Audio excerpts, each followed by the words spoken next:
Eu quero ver com você hoje um pouquinho sobre como nós podemos ver, como nós devemos ver as coisas. Eu queria que você abrisse sua Bíblia lá no livro de Lucas, capítulo 19. E deixa aberto ali. Lucas, capítulo 19.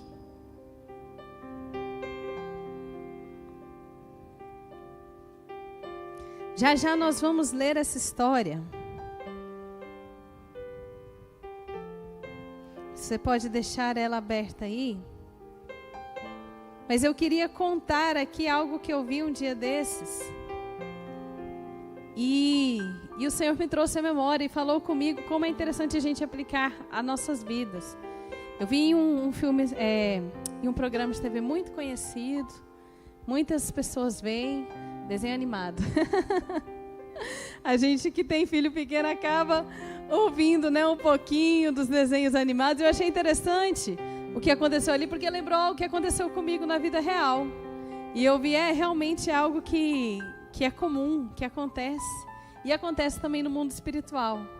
E o desenho mostrava ali um grupo de corujinhas. Gente, não é que eu fico assistindo desenho não, né? É porque eu passei pela sala, meu filho estava assistindo. E a gente sempre, quando ele começa a ver um desenho novo, a gente vai ali para conhecer. Até um desenho cristão, é muito bonitinho. E ele estava vendo, tinha um grupo ali de corujinhas, alunas, na sala de aula. E era o primeiro dia delas de aula daquele ano letivo. Então, eles tinham um professor novo. E aí, eles estavam conversando umas com as outras ali, enquanto o professor não chegava. Falava assim, nossa, nos falaram que esse professor que a gente vai ter esse ano é muito difícil, é muito mal, é muito exigente. Gente, quem já ouviu isso na escola? Alguma vez? Todo mundo. Nossa, mas falaram que esse professor, ele é o pior que já tiveram na vida, né? Os alunos do ano anterior tinham falado para eles. E aí, de repente, entrou uma coruja ali, né? Na sala, adulta. E aí ele falou, mesmo? O que falaram desse professor? Falaram que ele come o nosso lanche.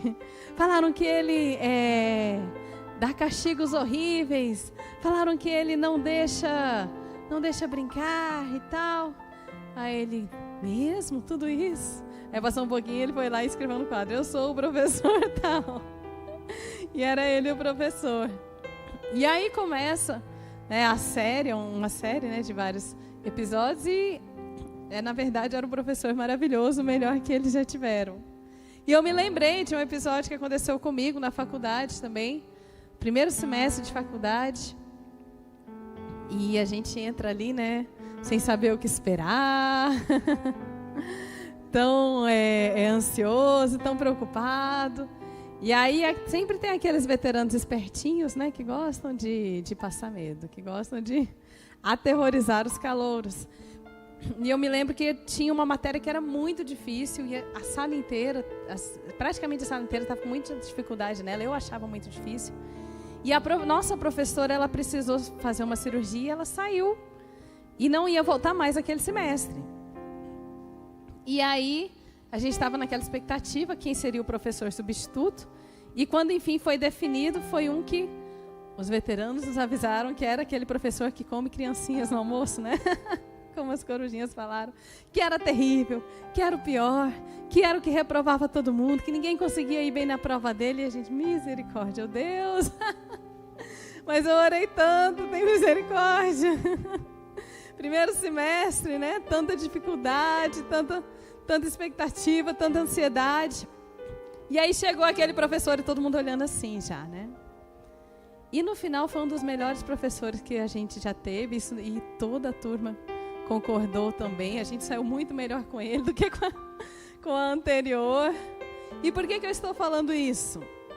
Porque no mundo espiritual, o diabo, os demônios, são como esses veteranos espertinhos, só que 10 vezes pior. Ele vai querer te aterrorizar. Ele vai querer encher a sua mente de mentiras sobre Deus e sobre a vida cristã. E se nós dermos ouvido a Ele e nós desistirmos de andar no caminho de Deus para nós, nós vamos viver uma vida muito aquém do que Deus planejou para nós. O diabo vai chegar na sua mente e vai te falar que tem muitas coisas difíceis te esperando, que tem muitos sofrimentos, que Deus é assim, assim, assim. E aí a sua vida vai ficando em uma angústia, em uma dificuldade terrível. E aí eu quero ver com você, deixa marcado aí Lucas 19, mas Mateus 6, 22, como o Senhor, Ele nos alertou para isso, porque Ele sabe melhor do que ninguém as artimanhas e a maneira de agir do nosso inimigo. E aí Ele diz lá em Mateus 6, 22, Ele fala assim, são os olhos a lâmpada do corpo. Se os teus olhos forem bons, todo o teu corpo será luminoso. Se, porém, os teus olhos forem maus, todo o teu corpo estará em trevas. Portanto, caso a luz que há em ti sejam trevas, que grandes trevas serão. Olha o poder que existe na maneira que você vê as coisas. Foi o Senhor Jesus quem falou. Não é teorias aí, né, de poder da mente que está na moda ou de visão positiva. Não. É crer na palavra de Deus. Ele fala assim, se os seus olhos forem luz, se você souber ver com a luz, quem é a luz? É Deus. Se você souber ver na perspectiva certa de Deus, a sua vida, todo o seu corpo vai ser saudável, vai ser feliz. Isso não quer dizer que você não vai ter lutas, mas isso quer dizer que você vai ter uma vida feliz e abençoada, porque você vai vencer. Mas se você olhar com a visão errada, se você olhar como o inimigo quer que você olhe, se você olhar com medo, se você olhar com desânimo, que grandes trevas serão. Nós precisamos sair daqui nessa noite com a visão de Deus. Deus te planejou para ser feliz. Deus tem promessas para você. Nós estamos tendo na reunião no Espaço Mulher a maratona de provérbios. E é interessante, Provérbios, tem um dos provérbios que ele diz que a pessoa que só espera coisas ruins, a sua vida será uma grande tristeza. Nós não podemos viver com medo do que pode acontecer, mas nós precisamos viver com fé naquilo que Jesus é por nós. E aí a gente vai lá na história de Zaqueu, Lucas 19, versículo 1.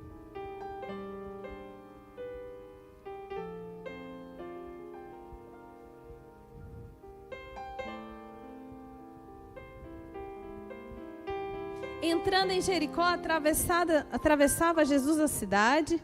Eis que um homem chamado Zaqueu, maioral dos publicanos e rico, procurava ver quem era Jesus, mas não podia, por causa da multidão, por ser ele de pequena estatura.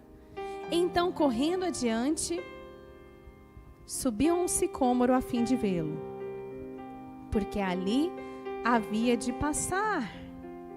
Quando Jesus chegou àquele lugar, olhando para cima, disse-lhe: Zaqueu, desce depressa, pois me convém ficar hoje em tua casa.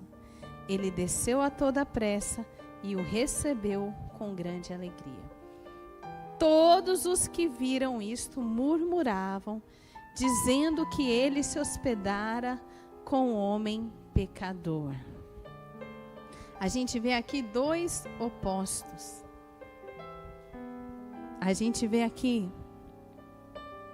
o que os fariseus, o que os religiosos falavam de Jesus, murmuração, críticas. E a gente vê Zaqueu, que se dispôs a ter um encontro com Jesus, recebendo muita alegria. E sempre vão ter vozes tentando jogar na sua mente mentiras sobre Deus, sobre o plano dele para a sua vida, sobre a palavra de Deus. Vão ter falsas verdades, né? Sofismas, mentiras disfarçadas de verdade, falando, não, realmente você precisa seguir a Deus, mas o caminho dele não vai ser isso que fala a Bíblia. E aí vai te dando medo, vai te dando peso. E aquelas pessoas, elas murmuravam. Mas a Bíblia diz que Zaqueu, ele se dispôs a passar por cima e a conhecer a Jesus. E a Bíblia diz que Jesus jantou na casa de Deus e houve grande alegria naquela casa. E a Bíblia diz que Zaqueu mudou totalmente de vida. E ele devolveu o que ele havia roubado. E ele passou a ser alguém que não roubava mais. E o Senhor Jesus disse: hoje houve salvação naquela casa. E precisou de uma decisão de Zaqueu, de calar as vozes do mundo e ouvir a voz de Deus, para que ele tivesse a sua vida totalmente transformada. Assim como a mulher da música, era uma mulher que vivia com peso, com vergonha, que se escondia, que achava que não era digna de aparecer na sociedade. Bastou um encontro com Jesus, uma decisão de conversar, de ouvir sobre quem era Jesus, e ela passou a ser alguém que se viu livre, que se viu digna, que se viu capaz de sair, de fazer a obra de Deus, de ser conhecida. E aí eu quero ler uma outra história aqui na Bíblia, que nós vemos isso claramente lá em João capítulo 9, versículo 1.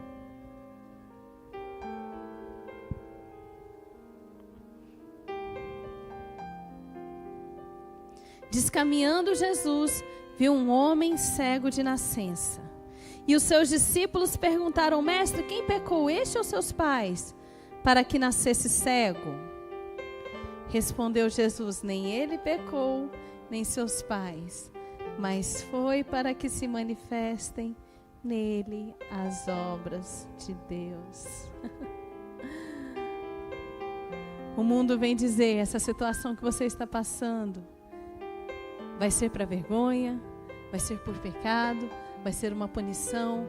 Mas Jesus diz: é para que se manifeste na sua vida a glória de Deus. O mundo te diz: é para te destruir, é para te deixar lá embaixo. É uma consequência, é um pecado. E o Senhor Jesus te diz: eu vou trazer glória, eu vou trazer honra, eu vou trazer alegria. Mas você precisa escolher ouvir essa voz.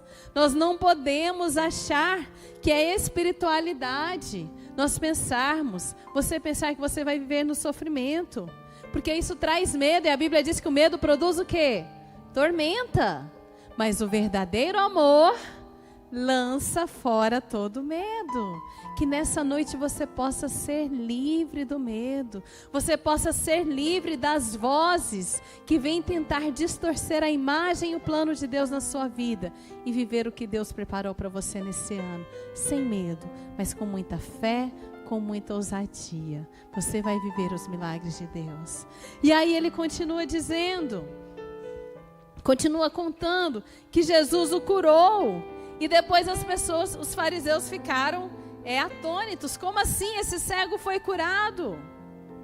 E aí a Bíblia diz assim, versículo 16: por isso alguns dos fariseus diziam: esse homem não é de Deus. Estavam falando de Jesus que curou ele. Porque não guarda o sábado? Olha as vozes do maligno tentando te afastar de Deus, tentando distorcer a imagem. Diziam outros: como pode um homem pecador fazer tamanhos sinais? E houve dissensão entre eles. De novo perguntaram ao cego: que dizes tu a respeito dele, visto que te abriu os olhos? Que é profeta, respondeu ele.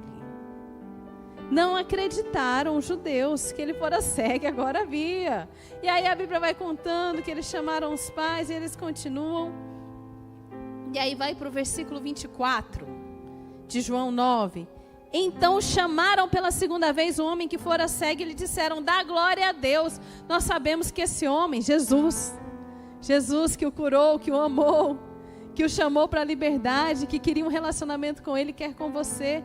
Nós sabemos que esse homem é pecador. Olha o diabo falando: se afasta dele. Volta para aquele mundo de tristeza, de cegueira. Eu falo ceguez, seguidão. De cegueira. Porque sem Deus nós vivemos cegos, como cegos na escuridão, na angústia. E eles falavam: volta para lá. Mas olha o que o homem diz. Versículo 25, que ele retrucou: se é pecador, não sei. Uma coisa sei, eu era cego e agora vejo. Quando você tem um encontro com Jesus, quando você decide calar as vozes do mundo, podem vir ameaças, podem vir sofismas, podem vir mentiras, você diz, quer saber? Eu sei que a minha vida era escura e agora eu tenho luz.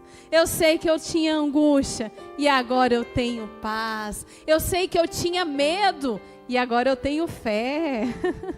Eu sei que eu tinha solidão e agora eu sou amado. Versículo 26, perguntaram-lhe, pois, que te fez ele, como te abriu os olhos?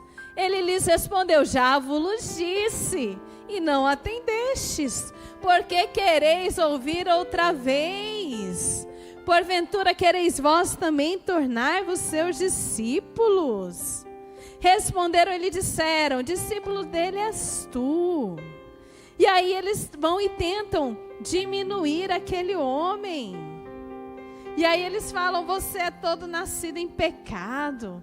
Quem é você? Você está errado. E o inimigo vem tentar te tirar da presença de Deus. Mas ele disse, eu sei quem me curou. Eu sei o que aconteceu na minha vida. E nada pode me tirar isso. E a Bíblia diz que depois Jesus volta e tem um relacionamento com aquele homem. E aí ele diz, versículo 35, ouvindo Jesus que o tinham expulsado, encontrando-o, Jesus foi atrás. Está vendo como Jesus nos ama? Está vendo como Jesus preza por um relacionamento conosco? Foi atrás dele, procurou, encontrou e perguntou, porque Jesus se preocupou com ele, porque ouviu que ele tinha sido expulso do templo. E aí versículo 36, perguntou, versículo 35, lá no final fala assim, crês tu no Filho do Homem? Ele respondeu e disse, quem é, Senhor, para que eu nele creia?